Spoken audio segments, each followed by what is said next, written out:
artıq bu müharibədə Azərbaycanlıların rolu, Bakı neftinin rolu, önəmindən danışdıq. Amma bir tarixçi olaraq təbii ki, sizin də münasibətiniz və söyləyəcəkləriniz çox vacibdir. Yəni, tarixi nöqteyi nəzərdən də bu hadisələrə gəlin birlikdə nəzər salaq. Öncə çox sağ olun etdiyiniz üçün. Faşizm üzərində qələbədən 80 il ötür və bu qələbədə Azərbaycanın hər bir ailəsinin, hər bir nəslinin nümayəndəsi iştirak etmişdir. Və mən fürsətdən istifadə edib bu amansız müharibədə həyatını itirmiş bütün həmvətənlərimizə Allahdan rəhmət diləyirəm. Ümumiyyətlə, 9 may faşizm üzərində qələbə günü ümumbəşəri bir qələbədir və bu qələbədə Azərbaycan xalqının və Azərbaycan dövlətinin o dövrlərdəki çox xüsusi bir rolu vardır və bunu dünyanın əksər tarixçilər də bu gün qeyd edirlər. Burada söhbət təkcə Azərbaycanlı oğul və qızların ön cəbhələrdə, hərbi əməliyyatlarda vətənin müdafiəsində iştirakından söhbət getmir. Həm də Azərbaycan iqtisadiyyatının, eləcə də arxa cəbhədə Azərbaycanlı qadınların və zəhmətkeşlərin gecə-gündüz işləyərək hərbi res üzərində qurulmuş bu iqtisadiyyata böyük töhfələr verməsi biz tarixçilər tərəfindən daim araşdırılır və 80 ildən çox bir dövr getməyinə baxmayaraq yeni faktlar üzə çıxır. Unudulmuş qəhrəmanlar cəmiyyətimizə və elmi ictimaiyyətimizə təqdim edilir. Biz xüsusi olaraq hər zaman vuruluruq ki, Azərbaycan neftinin, Azərbaycanlı qəhrəmanların xüsusi bir rolu var və bugün siz həmçinin Vətən Müharibəsi Fondunun da müdürüsünüz. İstərdik ki, biz bu tarixi nöqteyi nəzərdən hadisələrə biz baxış keçirəndə görürük ki, faşizm üzərində qələbə olsun, Azərbaycanın qələbəsi olsun, 2-ci Qarabağ müharibəsi olsun, fərq etməz. Burada bir Azərbaycanlıların tarix boyu qəhrəmanlıq xəttini görürük. Mən istərdim ki, bu müharibələrə birlikdə qısa olaraq nəzər salaq və bu keçirilən qəhrəmanlıq yolundan da bəhs edək. Çox doğru və aktual bir mövzuya toxundunuz. Faşizm üzərində qələbədə rol oynamış Azərbaycan xalqının övladları, yəni onların nəsillərinin davamçıları məhz Azərbaycanın müstəqilliyinin qazanılmasında, onun konstitusiya quruluşunun qorunmasında və suverenliyinin əldə edilməsində, torpaqlarının işğaldan azad edilməsində də öz qanlarını və canlarını verdilər. Biz hər iki müharibə, istər 1941-45-ci illər müharibəsi, istərsə də 44 günlük müharibədə həyatını itirmiş həmvətənlərimiz arasında bir tarixi paralellər apardıqda onların nə qədər varislərinin və ya doğmalarının olduğunu görürük. Yəni sözünüzə qüvvət, fərq etməz 1-ci Qarabağ müharibəsi, 2-ci Qarabağ müharibəsi. Yəni bu bir genetik faktor kimi biz bunu dəyərləndirə bilərik ki, bu qəhrəmanlıq tarixən, bu genetik faktor kimi bu ölkənin vətəndaşlarında var. Bəli, tamamilə doğru buyursunuz ki, biz həmişə öz torpaqlarımızın qorunması uğrunda qəhrəmanlar yetişdirmişik. Ölkə başçısı dediyi kimi bizim başqa xalqların və dövlətlərin torpaqlarında gözümüz yoxdur. Və məhz bu qəhrəmanlıq səhifəsi onu deməyə əsas verir ki, Azərbaycan xalqı və dövləti həmişə özünün ərazi bütövlüyünün qorunmasına üçün öz oğul və qızlarını şəhid verməyə hazırdır. Və bu tarixi qəhrəmanlıq da onu göstərir ki, biz bugün də öz dövlətimizi dünyada gedən çətin bu geosiyasi vəziyyətdə qorumağa qadirik. Haqq savaşının qalibləriyik. Təbii ki. Çünki biz haqlı olaraq savaşdıq, torpaqlarımız uğrunda savaşdıq və haqq savaşının da zəfərini yaşamaq bu çox gözəl bir hissdir. Çünki heç vaxt heç kimə torpaq iddiasında olmamışıq. Bizdən alınanı sadəcə qəhrəmanlarımız sayəsində düşməndən geri almışıq.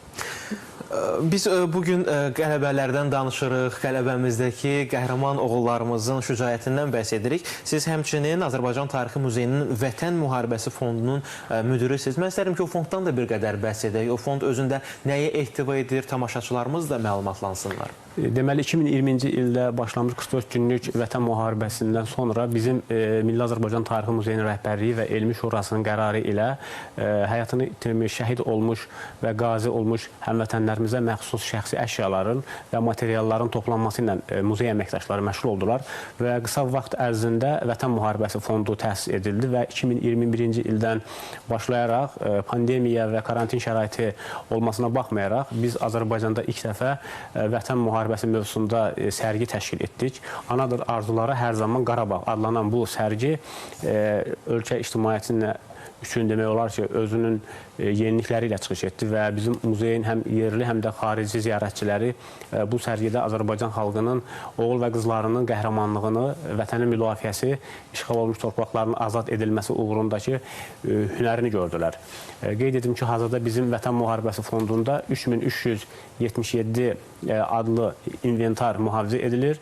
Vətən Müharibəsi Fondu materialları artıq rəqəmsallaşdırılır. Fond materialları əsasında həm bizim, həm də muzeyimizin əməkdaşları tərəfindən elmi tədqiqat işləri, məqalələr görülür. Muzeyimizin bütün sosial şəbəkə hesablarında mütəmadi olaraq şəhid və qazilərimizin doğum günlərində həmin materiallar haqqında, onların döyüş yoluna barədə məlumatlar verilir. Bəli. Şəfa bəy, bayaq Abbas ağa çox doğru vurğuladı ki, bu genlər vasitəsilə o vətən sevgisi, vətən eşqi, igidlik, qəhrəmanlıq ötürülür. Çünki 2-ci Dünya müharibəsində də Azərbaycanın rolu, Azərbaycanlıların rolu, xüsusi olaraq bir tarixçi kimi bax, hansı məqamlarda, hansı bizim qəhrəmanlarımızın əməyini indi dilə gətirə bilərsiniz? Onu qeyd etmək istərdim ki, bu 41-45-ci illər müharibəsində Azərbaycan xalqının oğul və qızlarının qəhrəmanlıq haqqında kifayət qədər məlumatlar yazılmışdır.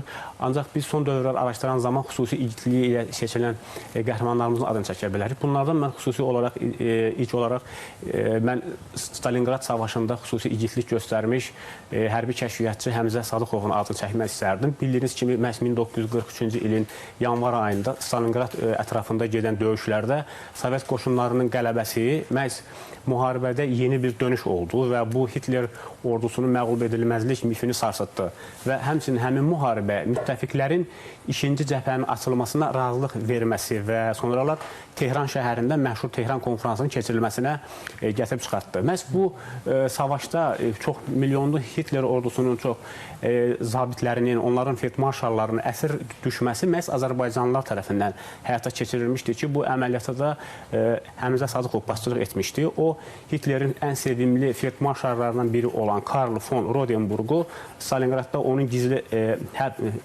qərargahına xüsusi əməliyyat keçirərək soxulmuş və onu ələ keçirmiş həmin zabitə məxsus şəxsi əşyalar və hərbi məlumatlarda Stalingrad ətrafında Alman qoşunlarının gələcək məxfi planları üzrə çıxmışdır ki, məhz bundan sonra demək olar ki, Sovet qoşunları Almanların digər ehtiyat qüvvələrinin və hərbi birləşmələri barədə məlumatlar əldə etmişlər və bu hərbi kəşfiyyat məlumatları Sovet qoşunlarının Stalingradda qələbəsini təmin etmişdir. Siz maraqlı məlumatları, faktları bizə təqdim edirsiniz. Təbii ki, bunların hər biri araşdırmaların nəticəsidir, tarixi araşdırmaların nəticəsidir. Bugün biz faşizm üzərində qələbədən bəhs edirik. Bəs tarix bu mövzunu hələ də araşdırırmı, yoxsa müəyyən məlumatlarla artıq məhdudlaşıb və kifayətlənirik? Söhbət yalnız Azərbaycan tarixçilərindən getmir, ümumi bir mənzərəyə nəzər salsa. Araşdırmalar hələ də davam edir, yoxsa bitib artıq? Onu qeyd etmək istərdim ki, 2-ci Dünya müharibəsi bəşər tarixinin həm ərazisinə görə, həm də iştirak sayına görə ən böyük müharibələrdən biridir və biz düşünmürük ki, dünyada gələcəkdə bu səviyyədə bir müharibə olsun. Düzdür, bugün də dünyada müharibələr gedir, ancaq bunlar lokal xarakterli müharibələrdir. Məhz bu çox milyonlu insanların həyatını itirdiyi və geniş bir dünya ərazisini, hətta okeanlarda və materikləri əhatə edən bu amansız müharibə ilə bağlı hələ keçmiş Sovetlər İttifaqında 15 mindən çox elmi əsərlər yazılmışdır və Amerika Birləşmiş Ştatlarında, Avropanın digər ölkələrində bu müharibəyə aid bu gün də tədqiqatlar gedir. Bunun əsas səbəbi ondan ibarətdir ki, məhz 2-ci Dünya müharibəsindən sonra dünyada yaranmış siyasi və diplomatik vəziyyətlərdir. Bildiyiniz kimi ki, 2-ci Dünya müharibəsində SSR qələbə qazandı və o öz qələbəsindən təəssüf olsun ki, kommunizm ideyalarının, sosializm ideyalarının Avropada və dünyada təbliğ baxımından istifadə etdi ki, bu da tezliklə SSR və onun müttəfiqləri arasında bir soyuqluq yaratdı ki, bu da soyuq müharibəyə gətirib çıxartdı. İngiltərənin baş naziri Winston Churchill demişkən bir dəmir pərdə yaratdı və məhz kommunizmlə kapitalizm arasında olmuş bu hərbi siyasi gərginlik sonralar Şərqi Avropada sosializm sisteminin çöküşü və ardınca SSR-nin süqutuna gətirib çıxardı. Və təəssüf olsun ki, SSR-in süqutundan sonra vaxtilə faşizmə qarşı birgə mübarizə aparmış Sovet xalqları və ittifaqları arasında da münaqişələr baş verdi ki, biz bugün bunun şahidi oluruq və keçmiş Sovet İttifaqının dinc yanaşı yaşamış vətəndaşları əllərini silah alaraq bir-birinə qarşı durdular. Biz burada Ermənistan-Azərbaycan müharibəsini, Gürcü-Abxaz münaqişəsini, Rus-Çeçen və Rus-Ukrayna kimi müharibələri görə bilərik. Və Bəli. Biz vətəndaş olaraq biz də bunu pisləyirik ki, çünki biz hamımız eyni tarixə və eyni keçmişə malik olan bir xalqların nümayəndələrik və Azərbaycanlılar da həmin ittifaqın ölkələrində yaşadıklarına görə istər-istəməz bu müharibələr onların da həyatlarına təsir edir. Yəni 2-ci Dünya müharibəsinin sonunda qalib anlayışı var idi, amma ümumi götürəndə bir bütövlükdə insanlığın uduzduğunu görürük də, belə böyük müharibələr. Bugünkü dünyada da yeni münaqişələrin fonunda sizcə 2-ci Dünya müharibəsindən hansı dərsləri çıxarmalıyıq insanlıq adına, dünya adına? 2-ci Dünya müharibəsindən əsas dərslər militar hərbi rejimlərin hakimiyyətə gəlməməsinin qarşısı alınmalıdır. İlk növbədə bəşəriyyət üçün təhlükə ola biləcək nüvə silahlarından istifadəni azaltmaq lazımdır və təəssüf olsun ki, qitələrarası ballistik raketlər, insanlıq əleyhinə qadağan olunmuş silahlarla bağlı müəyyən bir addımlar atılmalıdır. Dövlətlər özlərinin ərazi bütövlüyünə və suverenliyinə hörmət etməlidirlər. Biz sizə təşəkkür edirik. Çox sağ olun. Qısa bir müddət ərzində yenidən o tarixi proseslərə məhz sizin vasitənizlə nəzər saldıq. Çox sağ olun ki, bu səhər, bu sabah bizlə bərabər olduq. Uğurlar arzu edirik. Və bir daha vurulaq ki, Milli Azərbaycan Tarixi Muzeyinin Vətən Müharibəsi Fondunun müdürü tarixçi Şəfa Mövsümov bizlə bərabər idi.